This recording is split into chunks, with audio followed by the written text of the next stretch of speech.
सच्चिदानंद भगवान की। स्वामी जी श्री रामचरण जी महाराज की। स्वामी जी श्री दलेराम जी महाराज की जय। सिद्धेश्वर महादेव की जय। मनसा हनुमान जी महाराज की जय। सद्गुरु देव की सत्य सनातन धर्म की जय। सब संतन की आनंद।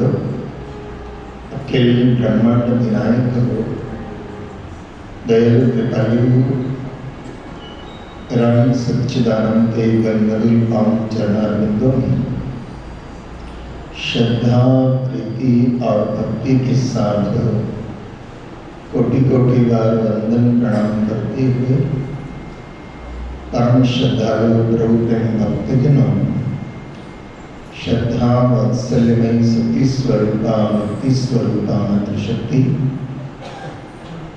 परम पवित्र सनातन संस्कृति, हिंदू संस्कृति, वैदिक संस्कृति और उसमें चातुर्मास का बड़ा ही महत्व है। चातुर्मास बड़ा महत्वपूर्ण है। 4 महीने तक देखिए कोई भी शुभ प्रसंग नहीं होते।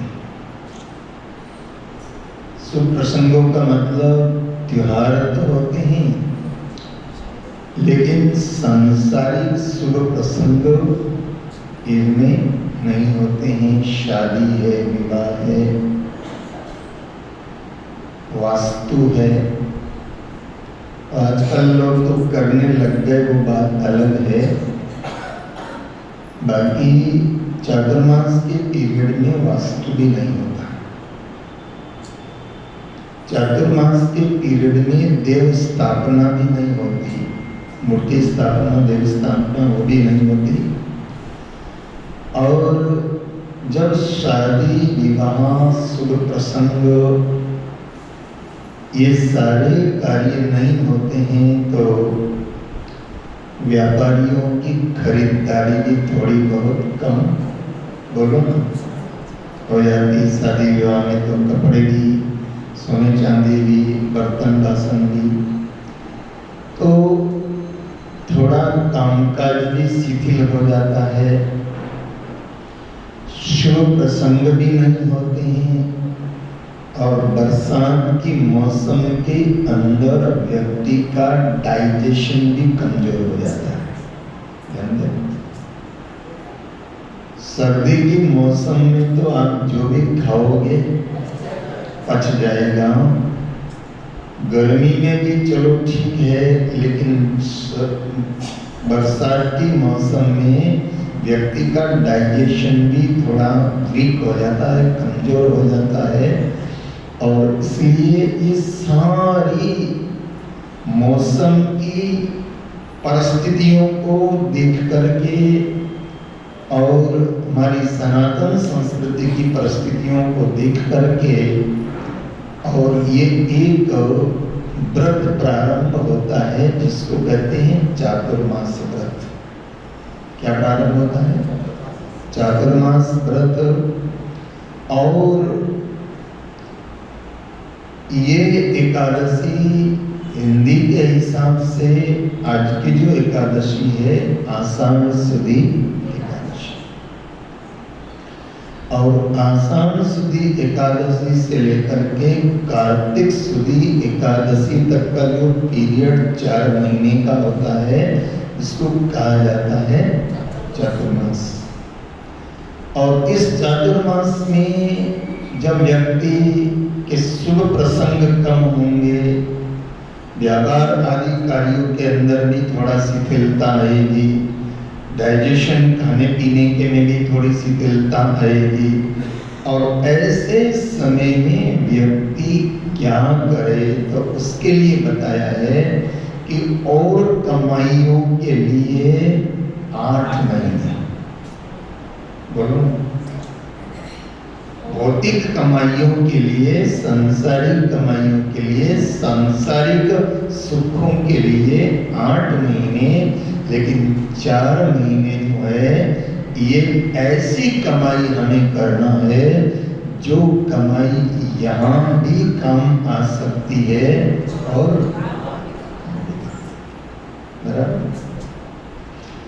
जो 8 महीने तक हमने पूंजी कमाई है वो कमाई हमारा शरीर है, जब तक काम आएगी।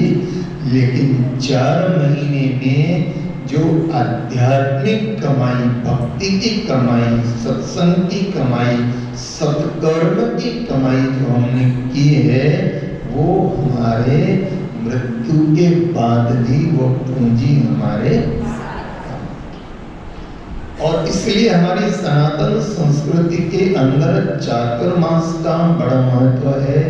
और उस सनातन संस्कृति में विभाग अलग अलग है, सेव्य विभाग और वैष्णव विभाग। सेव्य विभाग वाले जो शिव की आराधना करने वाले, जिनको सन्यासी कहा जाता है, और विष्णु भगवान की आराधना करने वालों को वैष्णव कहा जाता है। राम और कृष्ण को मानने वाले को वैष्णव इसलिए कहा जाता है कि राम और कृष्ण भी विष्णु के ही अवतार हैं। तो सेव्य परंपरा के अंदर चातुर्मास का व्रत जो होता है वो 2 महीने का होता है, और वैष्णव परंपरा के अंदर जो चातुर्मास का व्रत होता है वो 4 महीने का होता है। और रामस्नेही संप्रदाय की परंपरा के अंदर चातुर्मास का जो व्रत होता है वो 3 महीने का चातुर्मास होता है। ये परंपराएं अलग अलग हैं, लेकिन कुल मिलाकर के और ये जो चातुर्मास का व्रत जो चाहे 2 महीने का धारण करें, चाहे 3 महीने का धारण करें, या फिर पूरा का पूरा परंपरा के अनुसार 4 महीने का धारण करें, लेकिन इसमें क्या करना है? बोले ये बाहर की पूंजी तो शायद इसमें एकत्रित हो ना हो, शिथिलता आ जाए, लेकिन चातुर्मास के पीरियड में हमको कौन सी पूंजी इकट्ठी करना है? बोलो, भक्ति की पूंजी, राम नाम की पूंजी, आराधना की पूंजी, उपासना की पूंजी, सत्कर्म की पूंजी इकट्ठी करने के लिए चातुर्मास व्रत होता है। तो रामस्नेही संप्रदाय शाहपुरा पीठ की जो परंपरा है, क्योंकि रामस्नेही संप्रदाय में भी 4 गादियां हैं, और उन 4 गादियों में अन्य गादियों के चातुर्मास की परंपरा 2 महीने की है। खेड़ापा वाले, हरियाणा वाले, शीतल वाले वो 2 महीने का ही चातुर्मास करते हैं, आज से लेकर के और भादव की पूर्णिमा तक। ये चातुर्मास की परंपरा गुरु पूर्णिमा से भादव की पूर्णिमा तक प्रारंभ होती है, लेकिन अपने शाहपुरा पीठ की परंपरा जो है वो 3 महीने की परंपरा की। इन 3 महीनों में बैठ करके और जहाँ भी संप्रदाय के संत निवास स्थान करते हैं, अगर पढ़े लिखे हैं, विद्वान हैं और सत्संग कर सकते हैं तो सत्संग करते हैं, और नहीं कर सकते तो सवेरे सवेरे राम धुन है, फिर गुरुवाणी का पाठ है, फिर थोड़ा सा भगवत चिंतन है। तो कहीं ना कहीं कुछ न कुछ न करने से कुछ करना, बोलो, न करने से कुछ करना अच्छा। तो आज से रामस्नेही संप्रदाय शाहपुरा पीठ की परंपरा के जितने भी रामद्वारे हैं और जितने भी संत जहाँ विराजमान है, अगर सक्षम है तो सत्संग करेंगे, नहीं है तो रामधुन करेंगे, गुरुवाणी का पठन करेंगे, लेकिन एक व्रत धारण करते हैं कि आज से हम जितना करते हैं, कई लोग तो 12 महीने स्मरण करते हैं, 12 महीने ही सत्संग करते हैं, 12 महीने ही गुरुवाणी का पाठ करते हैं, 12 महीने ही सत्शास्त्र का वांचन करते हैं, 12 महीने ही सत्संग करते। कई महापुरुष हमारे कई रामदारे ऐसे हैं कि जहाँ 12 महीने सत्संग होता है, लेकिन अगर नहीं होता है, करते बहुत अच्छा है, लेकिन चातुर्मास के पीरियड में क्या बोले अधिक करना है। क्या करना है? अधिक करना है, यानी ज्यादा करना है। और अधिक करने से क्या फायदा? बोले अधिकस्य अधिकम फलम, अधिकस्य अधिकम फलम। और जितना ज्यादा करेंगे उतना ज्यादा हमको बोलो फल की प्राप्ति होने वाली है, ज्यादा हमें लाभ होने वाला है। तो ये जो कम करते हैं, क्रम करते हैं, स्मरण करते हैं, सत्संग करते हैं, वाणी पाठ करते हैं, रामायण पाठ करते हैं, रोज करते हैं, उससे हमें थोड़ा ज्यादा करना है। रोज सत्कर्म करते हैं, उससे हमें थोड़ा सत्कर्म ज्यादा करना है। तो चातुर्मास का ये जो पीरियड है, इसके अंदर भगवत आराधना अधिक से अधिक करने का ऐसा विधान कहा गया है। तो अधिकस्य बोलो, अधिकस्य अधिकम फलम, अधिक से अधिक करने से हमें अधिक फल की प्राप्ति होती है।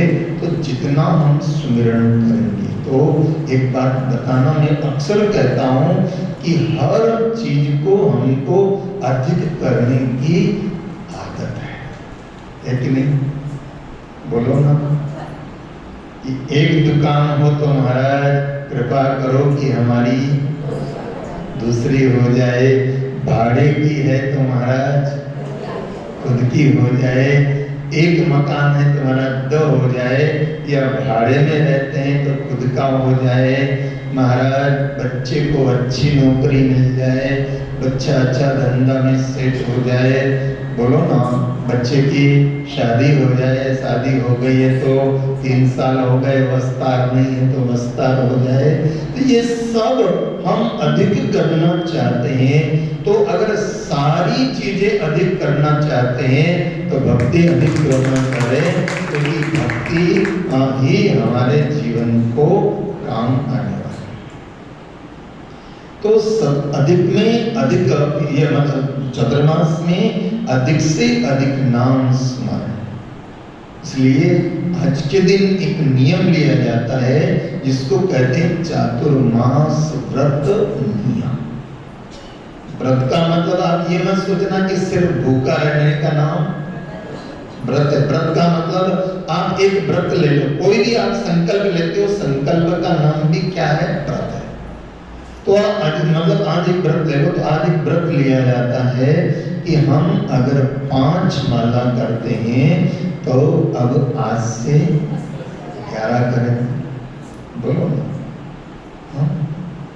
कई लोग जैसे चातुर्मास में आज के दिन व्रत लेते हैं। आज की एकादशी जो है व्रत लेने का दिन है, और अभी एकादशी की कथा में आता है कि क्या क्या व्रत बोले। कई लोग ऐसा व्रत लेते हैं कि हम अमुक सब्जियां नहीं खाएंगे और अमुक ही, जैसा विधान होता है आप लोग करें, कोई बुरा नहीं है। कारण क्या? कई लोग जैसे कि बोले चातुर्मास पर्यंत हम बैंगन, उसके पीछे साइंटिफिक रीजन है, ध्यान देना मेरे भाई। बैंगन न खाने से तुम्हें भगवान नहीं मिल जाएगा, समझना जरा। लेकिन बैंगन के अंदर चातुर्मास के पीरियड में बैंगन के अंदर कीटाणु ज्यादा बढ़ जाते हैं। इसके पीछे साइंटिफिक रीजन है, समझना जरा, देखना जरा। सूक्ष्मदर्शी यंत्र से अगर आप देखोगे ना तो बैंगन के ऊपर बहुत ज्यादा कीटाणु बढ़ जाते हैं। तो कई लोग ऐसा नियम, जो शास्त्रीय प्रमाण है ये, तो उसके पीछे साइंटिफिक रीजन है। जैसे कई लोग चातुर्मास के अंदर बोले पत्ते वाली भाजी, क्यों? कारण क्या है? क्योंकि पत्ते वाली भाजी पर भी बहुत सारे सूक्ष्म कीटाणु बढ़ जाया करते। तो उसके पीछे साइंस ये है। तो कोई भी अगर हम नियम लेते हैं, कई लोग नियम ले लेते हैं कि हम चातुर्मास व्रत कर रहे हैं तो सिर्फ चावल और मूंग का ही भोजन कई लोग ऐसा व्रत ले लेते हैं, तो वो स्वास्थ्य की दृष्टि से भी अच्छा है, और दूसरा जिस चीज में खाने में हमारे को बहुत ज्यादा रुचि है उससे छूटने का साधन भी। बाकी ध्यान देना, कई लोग कहते हैं व्रत तो ले लेते हैं लेकिन ऐसा व्रत मत लेना। एक आदमी ने व्रत लिया, बोले मैं आम का रस नहीं लूंगा। क्या नियम लिया? आम का रस, आमरस, आमरस नहीं पीऊंगा, आमरस नहीं पीऊंगा, ऐसा व्रत ले लिया उसने। अब हुआ क्या कि उसका भाई गया रत्नागिरी, रत्नागिरी में सबसे बढ़िया रत्नागिरी गया और वहां से 2-4 पेटियां आम ले आया।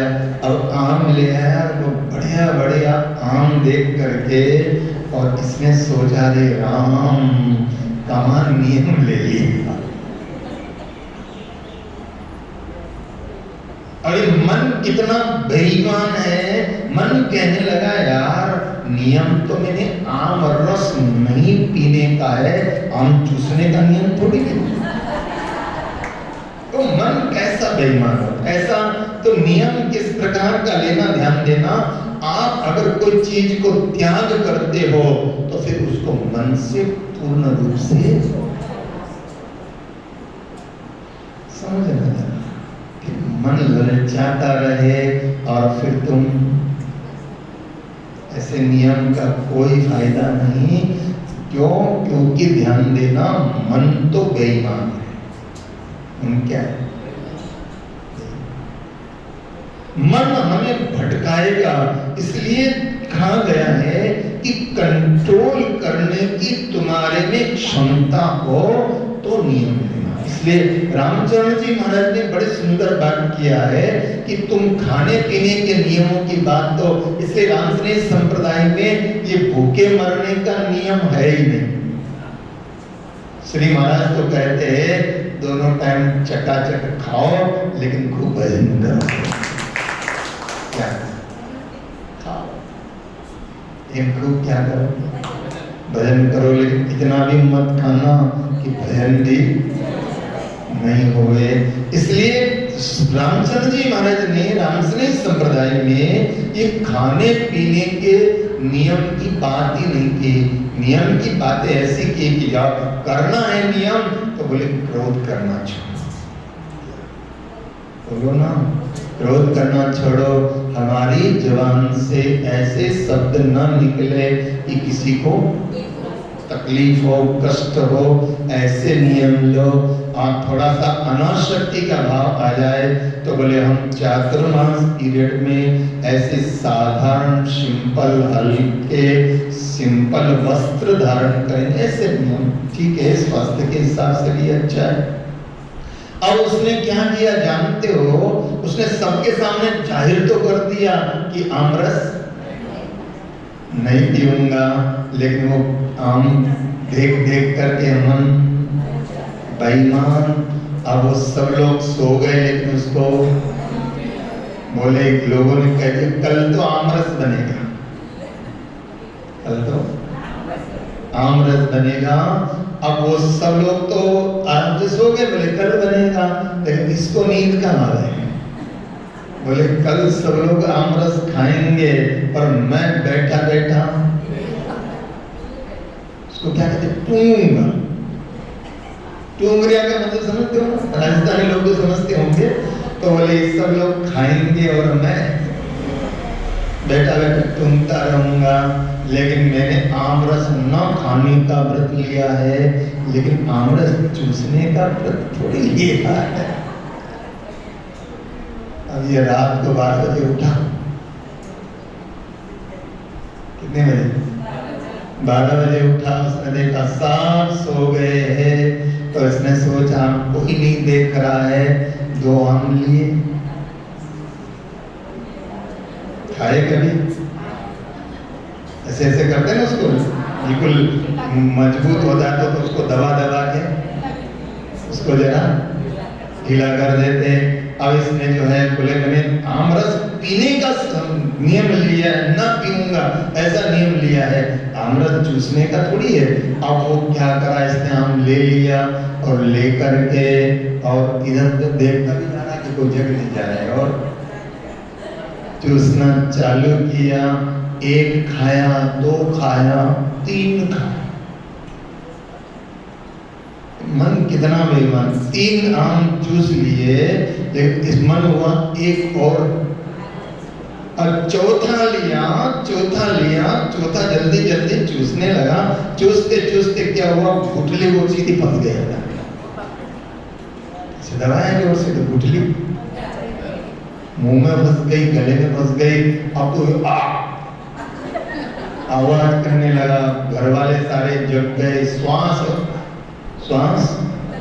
अटक गई। लोग आए, लोगों ने कहा रे क्या हुआ, मुंह में फंस गया है, निकाला। अब आप जरा सोचो, ऐसे नियम नहीं रखा जाए तो फिर। इसलिए मैं कहना चाहता हूं कि खाने पीने का नियम तो कब साध सको तुम, कब तुम उसको साध सको, उसको निभा सको, मन ललचाए नहीं। लेकिन मन का स्वभाव क्या है, ध्यान देना, जिस दिन हमारा व्रत होगा ना, जिस दिन हमारा व्रत होगा, जिस दिन हम भूखे रहे होंगे और उस दिन मार्केट से निकलेंगे तो और किसी दुकान की तरफ नजर नहीं जाएगी, लेकिन मिठाई वाली दुकान पर, और वो भी तुम्हारी पसंद की गरम गरम जलेबियां निकल रही। समय वही हो तो फिर क्या कहेगा, अरे राम कहाँ व्रत कर लिया। तो श्री महाराज कहते हैं कि आपको व्रत नियम कुछ लेना है तो कैसा लो जिसको तुम, और बाकी तो नियम कैसा लेना है, बोले स्मरण का नियम लेना है, सत्संग का नियम लेना है, सद्कर्म का नियम लेना है। तो 4 महीने अधिकस्य, बोलो अधिकम फलम, जो करते हैं उससे थोड़ा अधिक करें, स्मरण जो करते हैं उससे अधिक करें। कई लोग जैसे धरती पर सोने का नियम ले लेते तो उसके पीछे लॉजिक और कुछ नहीं है। धरती पर सोने से कोई भगवान नहीं मिल जाएगा जैसे, और बिस्तर पर जो पलंग पर सोता है उसको भगवान नहीं मिलेगा, ऐसी बात नहीं है। लेकिन धरती पर सोने से ध्यान देना, थोड़ा नींद कम है। बोलो, जिसकी आदत पड़ गई उसकी बात छोड़ो, बाकी जिसकी पलंग पर सोने की आदत पड़ी हुई है और उसको अचानक धरती पर सुला दो तो बोलो ना, तो उसके पीछे ये सारा लॉजिक रहा है। फिर बोले कई लोग जो है बिस्तर नहीं बिछाते, चटाई पर सोएंगे, तो चटाई पर सोने से भगवान नहीं मिलेगा, लेकिन चटाई पर सोने से आराम कम मिलेगा। बोलो ना, और कम मिलेगा तो नींद कम आएगी, और कम नींद आएगी तो भजन ज्यादा बनेगा। इसलिए चटाई की सोने की बात है। बाकी कोई चटाई पे सोने से भगवान मिल जाएगा, ऐसी खोपड़ी में चलता हो तो निकाल देगा। ये सारे जो कुछ बातें हैं वो सिर्फ हम किसमें लग जाएं, साधना में लग जाएं। हम किसमें लग जाएं, साधना में लग जाएं। तो चातुर्मास के व्रत में अधिकस्य अधिकम फलम, यानी अधिक से अधिक सत्संग हो, अधिक से अधिक स्मरण हो, और अधिक से अधिक सत्कर्म हो। तो इन सब की प्रेरणा कहाँ प्राप्त होगी, सुमिरन की प्रेरणा कहाँ प्राप्त होगी, सत्कर्म की प्रेरणा कहाँ प्राप्त होगी, अधिक से अधिक सत्कर्म करने की प्रेरणा में कहाँ से प्राप्त होगी, सत्संग के माध्यम से। तो इसलिए 4 महीने या 3 महीने या 2 महीने खास करके, और हमारी सनातन संस्कृति में विशेष महत्व बताया गया है कि हम सत्संग करें। क्या करें, सत्संग करें। तो उसी गुरुओं की परंपरा को निभाते हुए यहाँ भी हर वर्ष की तरह से चातुर्मास का व्रत, चातुर्मास का सत्संग आज से प्रारंभ हो रहा है। और ये एक सत्संग की गंगा है। है? सत्संग की एक गंगा है, और उस गंगा में कौन नहाएगा? जिसका मन होगा। बराबर? जिसको नहाना है वो दूर से भी आ जाएगा, और जिसको नहीं नहाना है तो वो नजदीक में रह करके भी नहीं आ पाएगा, नजदीक रह करके भी नहीं आ पाएगा। आप ध्यान देना, कई बार ऐसा होता है कि गंगा के नजदीक रहने वाले लोग गंगा में नहीं नहाते। सही है? बोलो ना। गंगा में नजदीक रहने वाले लोग गंगा में नहीं नहाते हैं, और हम लोग गंगा नहाने के लिए कितनी दूर दूर से। तो कौन नहाएगा सत्संग की गंगा में? जिसका जी चाहेगा वही नहाएगा। तो इस वर्ष जो है, हर वर्ष किसी न किसी ग्रंथ का आश्रय लेकर के, किसी न किसी ग्रंथ का सहारा लेकर के, और चातुर्मासी सत्संग होता है।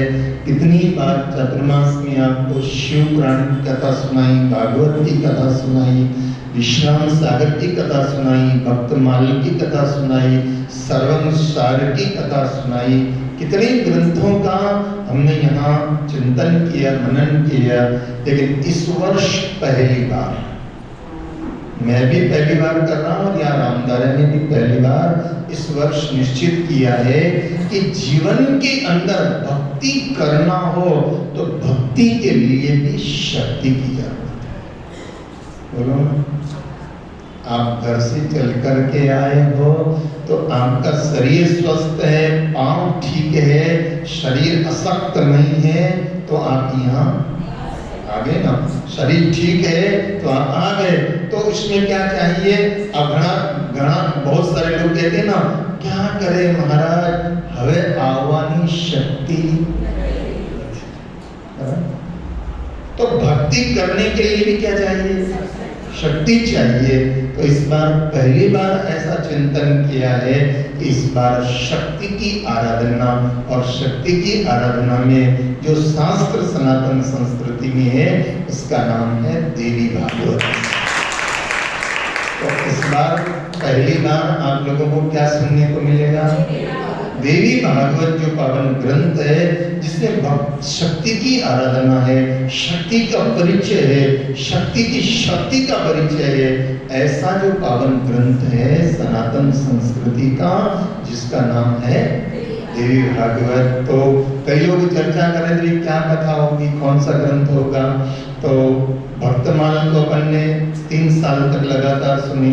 कई साल विश्राम सागर शुरू किया था, लेकिन विश्राम सागर पहले 3 बार पहले सुना चुके, पूरा कभी नहीं हुआ, लेकिन थोड़ा विश्राम सागर की चर्चा। लेकिन इस बार भक्ति की प्राप्ति के लिए भी शक्ति की आराधना, और शक्ति के बिना सब कुछ अधूरा है।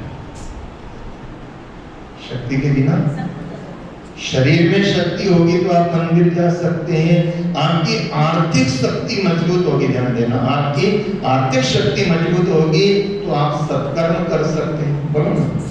आर्थिक शक्ति मजबूत नहीं होगी तो सत्कर्म कहां से करोगे? सोचते रहोगे, और आर्थिक शक्ति मजबूत नहीं होगी तो कैसे सत्कर्म करोगे? तो ये माँ शक्ति, माँ भगवती की देवी भागवत जो है, और गंगा भी क्या है? शक्ति है। ऐसे सत्संग भी क्या है? तो आओ, ये सत्संग की गंगा में कौन नहाएगा? जिसका मन चाहेगा। तो आओ जरा चिंतन करते हैं। बहे सत्संग की गंगा, नहा लो जिसका जी चाहे। बहे सत्संग की गंगा, नहा लो जिसका जी चाहे। करो हिम्मत लगा डुबकी, नहा लो जिसका जी चाहे। करो हिम्मत लगा डुबकी, नहा लो जिसका जी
आपका जीवन सफल हो जाए। नहीं कोई डर बीमारी का, लगा लो जिसका जी चाहे।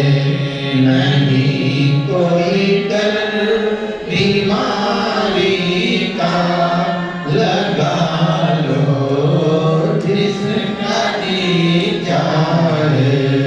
बहे सत्संग की गंगा, नहा लो जिसका जी चाहे।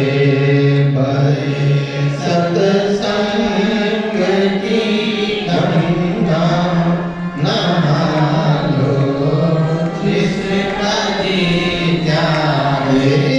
खजाना वो मिले इसमें नहीं मुमकिन जमाने में। खजाना वो मिले इसमें नहीं मुमकिन जमाने में। नहीं मुमकिन जमाने में।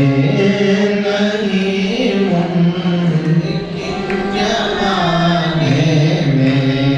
किसी का डर नहीं कुछ भी उठा लो जिसका जी चाहे।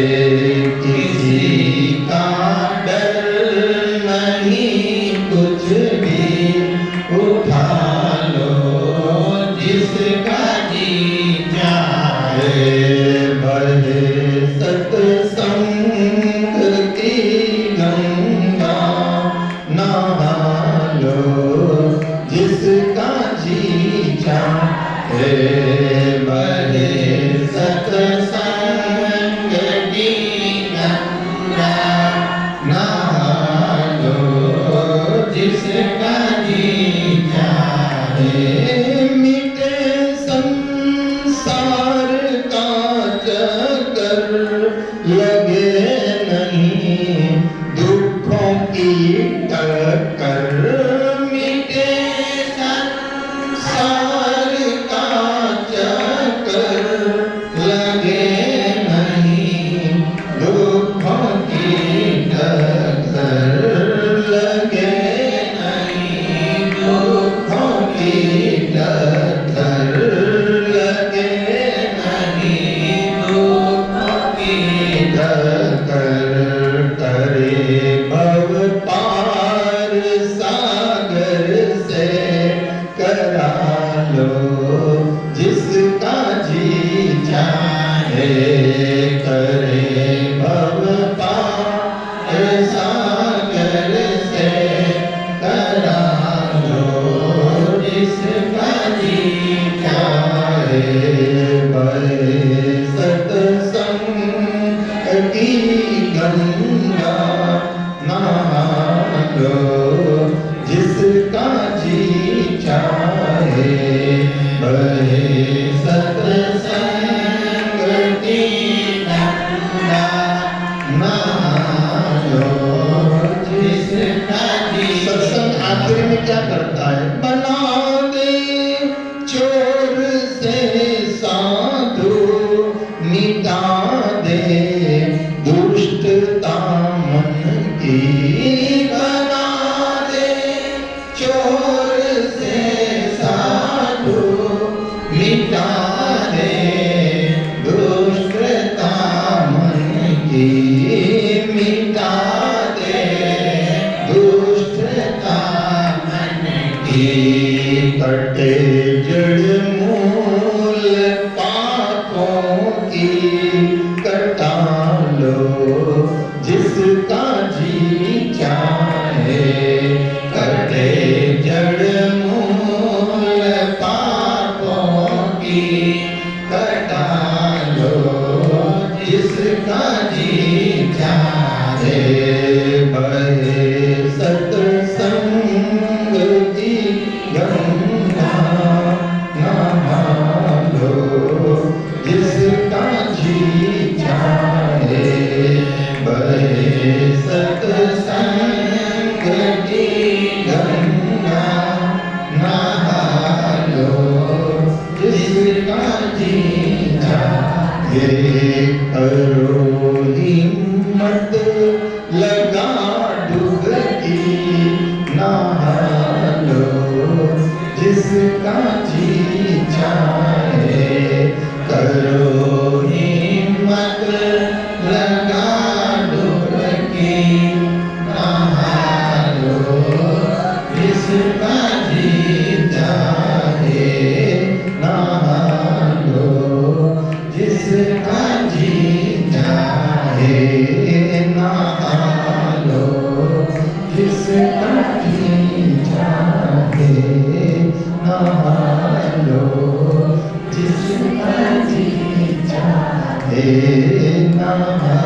पीरियड में के अंदर माँ भगवती की जो पावन महिमा है वो देवी भागवत। और आज तो सिर्फ माध्यम का मंगलाचरण करेंगे। देवी भागवत किस किसने श्रवण करी और देवी भागवत के श्रवण का क्या फल होता है, क्योंकि किसी भी ग्रंथ को अगर हमें समझना है तो उसके महत्व को समझना। किसी भी ग्रंथ को, जैसे भागवत में भी पहले माध्यम आता है, शिव पुराण में भी पहले माध्यम आता है, ऐसे देवी भागवत में भी प्रारंभ में क्या है, माध्यम है और महात्यम है। यानी देवी भागवत का माध्यम क्या है और देवी माँ क्या है, आद्य शक्ति क्या है, इन सब के देवी भागवत किस किसने सुन करके और क्या क्या फल की प्राप्ति हुई, बहुत सारे यहाँ इतिहास से कुल मिला करके देवी भागवत के माध्यम की 4 कथाएं।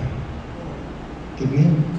4 कथाएं। देखो, भागवत के माध्यम की 2 कथाएं हैं, शिव पुराण माध्यम की 3 कथाएं हैं और देवी भागवत के माध्यम की 4 कथाएं हैं।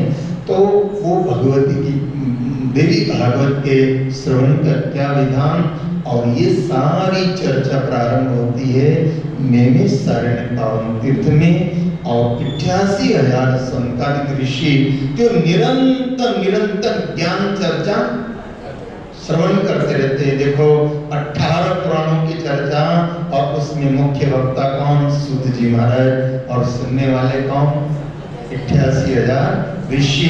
अब जरा सोचो कि 88,000 ऋषि सुन करके थकते नहीं हैं, और हम तो कथा सुन के थक गए। क्या सुनना, हर साल सुनते हैं, हर साल कथा होती है, लेकिन जरा सोचो नैमिषारण्य में तो निरंतर कथा चलती रहती है और सूत जी महाराज सुनाते रहते हैं। तो सूत जी महाराज से संकादिक ऋषियों ने कहा कि प्रभु, आपने बहुत सारे पुराण शास्त्र हमें श्रवण कराए, अब हमें माँ भगवती की पावन कथा को श्रवण करने की हमारी इच्छा है। तो माँ भगवती को प्रणाम करके, और माँ भगवती का जो मंत्र है नवाण मंत्र, उस मंत्र का नाम क्या है, नवाण मंत्र, 9 अक्षर वाला है, इसलिए उसका नाम क्या है, नवाण मंत्र। और आज सिर्फ माध्यम का मंगलाचरण करके और कथा को विराम देंगे। एक मेरे साथ आप सब लोग बोलने का प्रयास करना, ओम ऐं ह्रीं क्लीं चामुंडाय विच्चे। ओम ऐं ह्रीं क्लीं चामुंडाय विच्चे। ये माँ भगवती का नवाण मंत्र है। क्या है? नवाण मंत्र है। जैसे ओम नमो भगवते वासुदेवाय, वो 12 अक्षर मंत्र है। शिव का ओम नमः शिवाय पंचाक्षर मंत्र है। ऐसे माँ भगवती का ये नवाण मंत्र है, ओम ऐं ह्रीं क्लीं चामुंडाय विच्चे।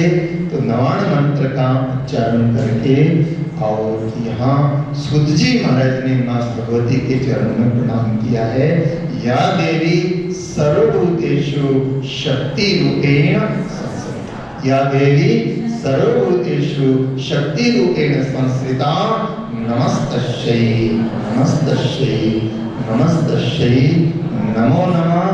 या देवी सर्वभूतेषु मातृरूपेण संस्थिता, नमस्तस्यै नमस्तस्यै नमस्तस्यै नमो नमः। या देवी सर्वभूतेषु श्रद्धारूपेण संस्थिता, नमस्तस्यै नमस्तस्यै नमस्तस्यै नमो नमः। या देवी सर्वभूतेषु भगिनी रूपेण संस्थिता, नमस्तस्यै नमस्तस्यै नमस्तस्यै नमो नमः। ये सब देवियों के ही स्वरूप है। वो शक्ति स्वरूप भी है, वो मातृ स्वरूप भी है, वो भगिनी स्वरूप भी है, वो पुत्री स्वरूप भी है, और वो भार्या स्वरूप भी है। और इसलिए स्त्रियों के अंदर जब तक वो कन्या 9 वर्ष की रहती है, तब तक वो शक्ति स्वरूप होती है। इसलिए कन्याओं को, बोलो ना, कन्याओं को भोजन कराने का बड़ा वो है कि 9 वर्ष की कन्या जब तक वो पीरियड काल इसका शुरू नहीं हो जाए, जब तक वो भगवती स्वरूप रहती है। पुत्री रूपेण संस्कृता या देवी सर्वभूतेषु, पुत्री रूपेण संस्कृता या देवी सर्वभूतेषु, मातृ रूपेण संस्कृता या देवी सर्वभूतेषु, भगनी रूपेण संस्कृता, और वो फिर भार्या रूपेण संस्कृता। इसलिए स्त्री के अंदर किसका दर्शन किया है? भगवती का दर्शन किया। और मैंने कई बार आपसे कहा है कि जन्माष्टमी का उत्सव एक दिन, भगवती का उत्सव 9 दिन तक आराधना होती है। इसलिए माँ भगवती का जो ये मंत्र है, ओम ऐं ह्रीं क्लीं चामुंडाय इच्छे, 9 मंत्र का उच्चारण करके और ये महात्म का मंगलाचरण किया है। माँ भगवती के परम पावन चरणारविंदों में कोटि कोटि बार वंदन करते हुए माँ भगवती से प्रार्थना करते हैं कि चातुर्मास पीरियड के अंदर है माँ, आपके पावन गुणान वादन गाने का प्रसाद करेंगे। आज से आपके गुणान वादन गाने का एक व्रत हम धारण कर रहे हैं। कृपा करना, आपकी गुणान वादन अच्छे से हम गाने का प्रसाद कर सके, आप लोग श्रवण करने का प्रसाद कर सके। तो अब ये नैमिषारण्य पावन तीर्थ के अंदर ये सोनकादिक ऋषियों ने माँ भगवती की कथा के विषय में पूछा है।